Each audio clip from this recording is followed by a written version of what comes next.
दोस्तों आज के लिए लाए हैं आपके लिए बहुत ही इम्पोर्टेंट क्वेश्चन लाए हैं।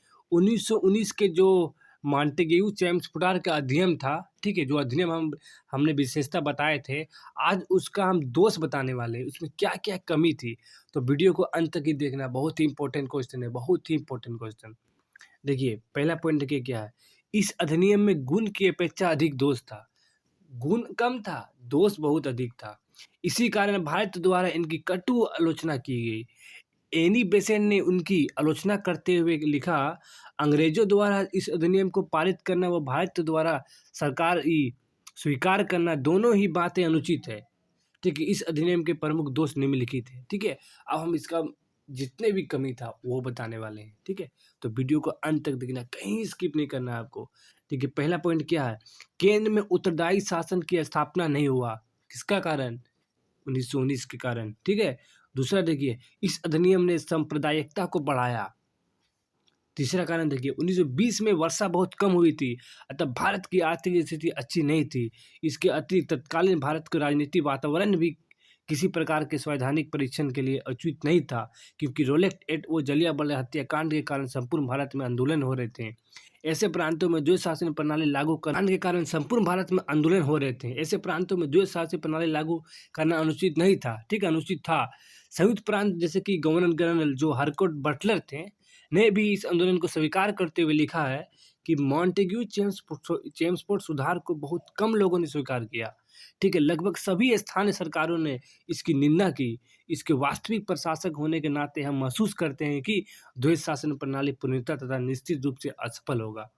ठीक है, नेक्स्ट क्वेश्चन में आते हैं। नेक्स्ट पॉइंट है हमारा, द्वैध शासन प्रणाली सिद्धांत दोषपूर्ण थी। एक प्रांत में दो शासन करने वाली संस्थाएं कार्य कर सकती थी।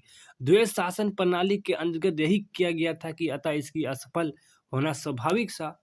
ठीक है, नेक्स्ट पॉइंट में आते हैं हम। देखिए, पांचवा पॉइंट में क्या क्या कमी, हम देखिए क्या बता रहे हैं, 1919 का चेम्स्फोर्ड का कमी बता रहे हैं। विशेषता क्या है, द्वैध शासन प्रणाली के अंतर्गत विषयों को विभाजन भी अत्यंत अतार्किक और अव्यवहारिक था।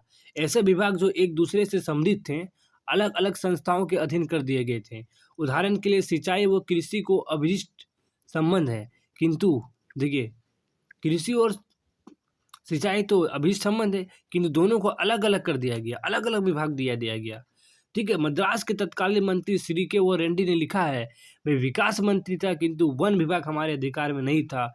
मैं कृषि मंत्री था किंतु सिंचाई विभाग पृथक था। कहीं न कहीं ये तो एक झोल था, जिसके कारण से ये कहीं न कहीं इस अधिनियम का बहुत भयंकर कमी था। ठीक है, नेक्स्ट पॉइंट में आते हैं। हस्तांतरित विषयों के लिए पृथक वित्त की व्यवस्था भी नहीं था। ठीक है, 7वां नंबर इसका कमी में आते हैं। गवर्नर को, ठीक है, गवर्नर को अत्यधिक शक्ति प्रदान की गई थी। गवर्नर किसी भी मंत्री के प्रस्ताव को अविष्कार कर सकता था। ठीक है, इसके कारण चिंतामणि ने कहा है, वास्तविक शक्ति गवर्नर में नहीं था, मंत्रियों के पास नहीं था। ठीक है, नेक्स्ट पॉइंट में आते हैं। देखिए क्या है, 8वां पॉइंट में, गवर्नर के पास अत्यधिक अधिकार होने के कारण नौकरशाही मंत्री वो उनके आदेशों को चिंता नहीं करते थे।